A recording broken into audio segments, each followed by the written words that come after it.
Hey everyone, welcome back. In this video, we are going to check how to use the new Friends tab in Instagram Reels and make your likes private. If you're new here, hit the subscribe button for more helpful tutorials. I'll show you simple steps. Let's get started.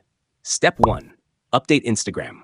Open the App Store or Google Play Store. Search for Instagram and tap Update if it's available. Step 2. Open the Friends tab. Open Instagram and go to the Reels section from the home screen. At the top, you'll see two tabs, Reels and Friends. Tap Friends to see what your friends liked, commented on, or reposted. Step 3. Make your likes private. Go to your profile. Tap the menu icon in the top right corner. Open Settings and Privacy. Scroll to Who can see your content. Tap Activity in Friends tab.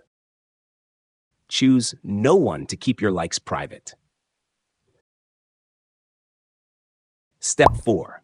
If you don't see the option, if the Activity in Friends tab option is missing, the feature hasn't been rolled out to you yet.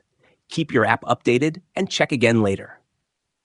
Thanks for watching. Give this video a thumbs up, leave your questions in the comments, and don't forget to subscribe for more Instagram updates.